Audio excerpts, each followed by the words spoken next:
Today I'm going to talk a little bit about beekeeping. It's kind of a bigger subject than I can include in one video, but I can just generally talk about what I know and get you started on your own. I would begin with reading an introduction book. I know there's a Beekeeping for Dummies book. I've never read that one. I like the Backyard Beekeeper. There's a number of editions. They're probably all fine. Might want to just go to your library and browse through your the beekeeping books. Secondly, it's really nice to have somebody that you know that keeps bees. That was really helpful for me. Or even to just get on a Facebook forum. There's like a Wisconsin beekeepers forum that I ask questions on. I have 4 hives right now, and you can sort of see, I think this bottom green deep is cut off from the camera, but right now I have 2 deeps. These are longer, bigger boxes on the bottom, and then a super, it's what they call, on top. So in the wintertime, you pare down the hive to 1 or 2 deeps. Most people pare down to 2 deeps. And how I think about the hives are that the bottom 2 deeps that's for the bees. That's their brood chambers, their winter honey, their pollen. I don't disturb those too much. That's where the queen is laying. And then, the supers are where I extract the honey. So there should be no eggs that are laid in the supers. In between the super and the deeps, you have a queen excluder. I haven't used a queen excluder before. This is the first year that I used one. Essentially, you just don't want the queen to lay eggs in your honey. This year I'm trying it because she did lay 1 year in the honey, but you can, if you time it right, then you should be okay. Now when you check your bees, like I am today, there's a few things that you're looking for, and different times of the year you're looking for different things. The main thing that you're always looking for is to make sure that the hive still has a queen, that she's queen right is what the beekeepers say. So if there's no queen, then you have to basically get a queen somehow, buy one, or you can just let them create their own queen. There are many different situations in which the queen can leave the hive, or she can die, or the bees can supersede the queen with a different queen if she's getting old. But essentially you just want to look to make sure that the queen is laying. So you want to make sure you look for eggs, larvae, and some capped brood. So there's 3 different stages. And you want to make sure that there's the youngest stage, which is eggs.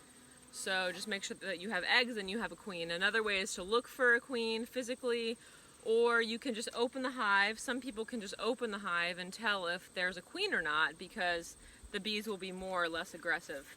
I have a very aggressive hive this year, and that's why I'm wearing a bee suit. I got it's called a Provent suit from Man Lake, M-A-N-N Lake Bee Supplies, because for the first 2 years I actually didn't even use smoke. I didn't have an official bee suit. I just got like painter's overalls with a jacket over it, and then like a bee hat and gloves. But if you have an aggressive hive, it is really worth it because I got stung a lot. I don't actually use smoke. I think that it's it's not great for their immune systems, and so maybe once in a while I'll use smoke with the aggressive hive, but most of the time I just have my suit. A bee hasn't gotten in the suit yet. So today I'll be checking to see how much honey they've filled up, because that's the other thing that you're looking for, is to make sure they have enough room to build, because if they run out of room, they've filled everything up with honey and brood, then the bees will tend to swarm, and that's what you really want to prevent. It's basically when a lot of bees leave the hive in a bundle wrapped around a queen looking for a new place to live because there's not enough room in these hives. So we want to prevent that by just making sure they have enough room. And then the third thing is, is the honey ready? Is the honey capped?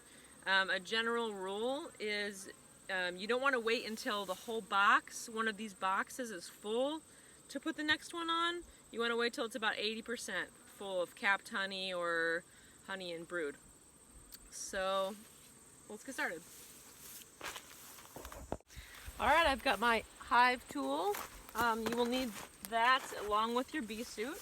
So you have your outer cover, your telescoping cover to keep rain out. And then I just kind of put that in a level spot on the ground. And then you want to use your hive tool to pry off gently the inner cover. And there are a lot of bees this time of year. This hive is pretty active. And I will just show you an example. Bring the camera over here. Alright, so this hive is not ready to have another super on there because you can see they actually haven't even built up the comb yet. So I have a few different variations of comb. So this one I'm having them build their own from the top down, so it's basically just a frame. Other people use plastic, and a lot of bees don't, some people say their bees don't like to build on plastic, but if you vary the plastic or the empty frames in between already drawn comb, so this is a drawn comb here, then they'll tend to build on it more. So there's no honey in here, they've just drawn it out, which is nice. Or maybe I put it in there and it was already drawn out. So I vary them. The best is actually, I feel, to use wax. They're a little harder to install.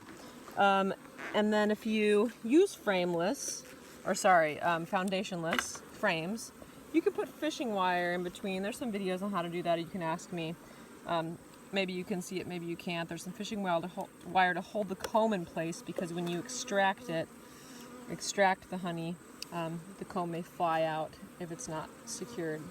Okay, so this is not ready to have another super, so we'll just put it back on. I can tell this hive is not queenless, because if they were queenless, they'd be buzzing around like crazy. So I'm not even going to check the deeps to make sure they're eggs.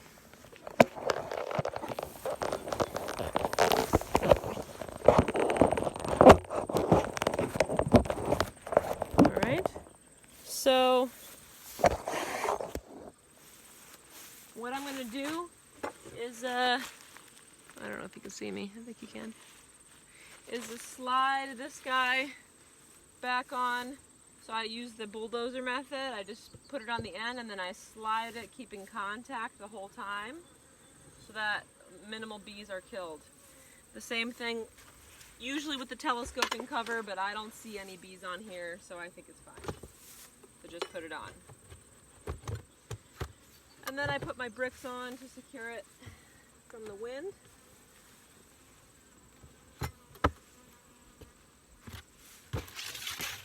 We'll move on to the next hive. Now I know this hive has a better start because I actually split this hive into two different hives earlier in the season, so that one's a little bit slower. So again, put the outer cover on the ground. And I'm speaking pretty loudly for beekeeping because they don't like very loud voices. Alright, so it looks like I got to this one pretty late. Looks like they have built up their comb and filled it up.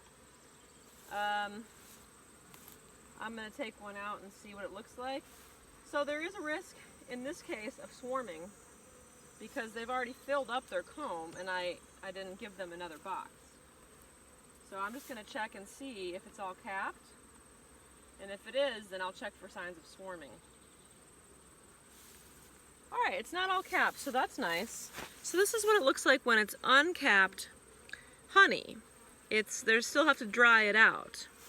But the frame is fully filled with honey. And it looks like most of these frames are.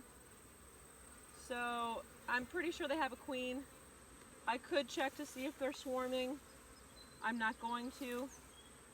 Because I don't have the means to do anything about it right now. I'm not going to split them, and I don't really feel like squishing the swarm cells, what they're called. So I'm just going to put another super of honey, or sorry, of frames on here, and I use the 10 frame supers and deeps. And to save money and frames, you can actually only put 9 frames in a 10 frame box and just space them a little farther apart. And the bees will actually build the comb fatter, so you get just as much honey, if not more honey, from 9 frames than you do from 10 frames. So I just space them out a little further, put the inner cover back on, outer cover, bricks, then you're done. So really in the middle of the summer, there's really not that much to do per hive. You know, I have a different method. I don't check every frame every time because, you know, what am I looking for? I don't really think that these guys are swarming yet, or have swarmed yet, and I don't think they're queenless. So it just comes with experience. I'm gonna move on to the smaller hives.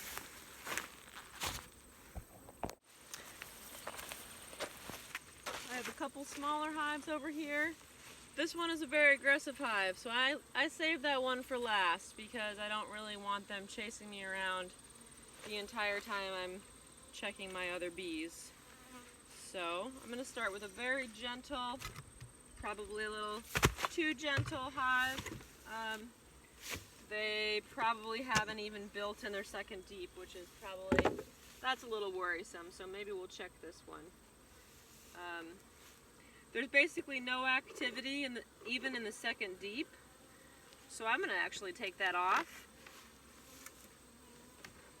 and I am going to check down here. I just checked this last time I checked my bees. I checked to make sure there were eggs, and there were, and just not very many, but there is a queen. She's just not a very good layer. So I could replace her if I wanted to, but I think I probably would just let nature take its course. So right now I'm looking for brood. I'm not seeing the queen on this frame, so I put the first frame that I take out, which is one of the outer frames. You always take an outer frame first. Doesn't have to be the very outer frame, but I just gently put it in front of the hive so that the bees, the nurse bees that can't fly yet, they can still get back in the hive. So I'm just going to check a couple of the inner frames to make sure there is brood. There is a queen, meaning. And there is still some capped brood in here.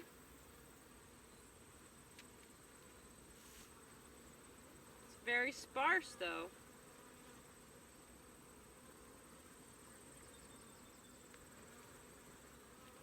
I'm going to show you all an interesting frame when I get to it. Alright, here's an interesting frame. Here's the queen. Hello, beautiful queen. You are a very, maybe I'll show you guys the queen. She's unmarked. She's right there. She's got a long body, and she's, that's brood, the capped brood, and there's some larvae in there. She just must not be a very aggressive layer. I did get this as a nuke, which is very interesting, that she, you know, that this hive is, this should be crawling with bees. Like, you should be able to not see it at this time of year. It's August, beginning of August. Not be able to see the frames. But those are capped brood. There's the queen. These are all lady bees. These are worker bees. I don't see any drones in here. The drones are the big, those are the male bees. Where'd she go? Oh, she's in here somewhere, but there she is. She can't fly, so you make, you know, the reason you take the outer frames first is essentially so that you don't squish her or take a frame that she's on. But I'm satisfied. You know, it's queen right, even though there's not very many bees here. I've already replaced a couple queens, so I don't really feel like getting another queen and squishing her or keeping her as a pet. I'm just going to keep this hive as it is. Maybe they'll make it through winter. I might actually end up combining them with another hive, which is a bummer because I already I split this hive. This was a split from another hive, so I was hoping they would do better. So yeah, that was a very slow hive, and we just have one more left. It's a very aggressive hive, so you can see how long it takes, you know, to keep bees and what you're looking for. In the spring, there's more to check.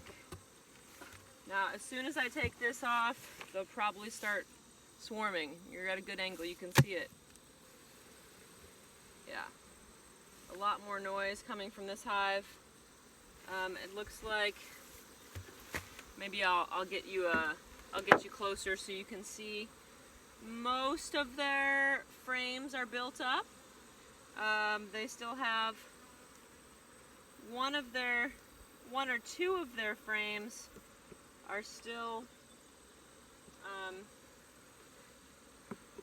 needing to be built up. So this is an empty one, an empty deep.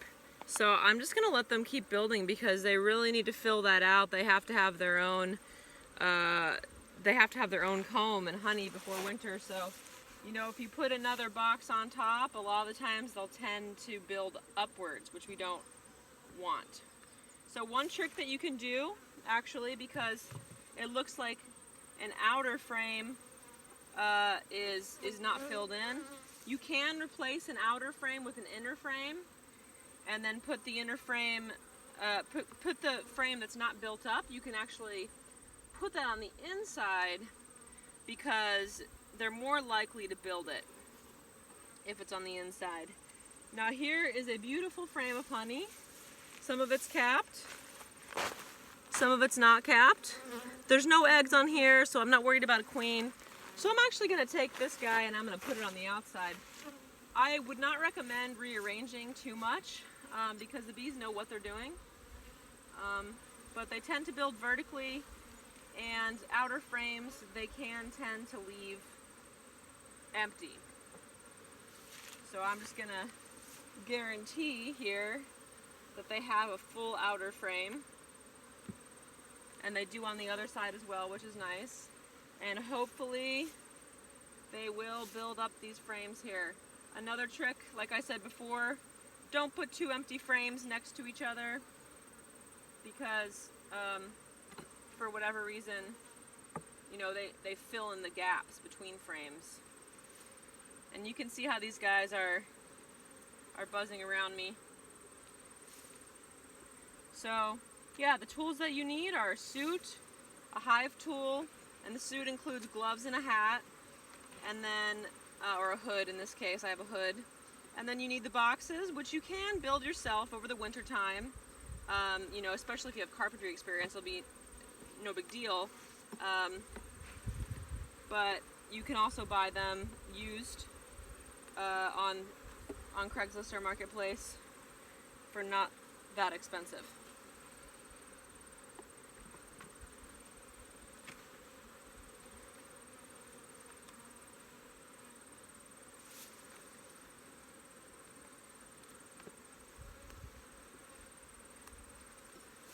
Not sure why this is not going back in there.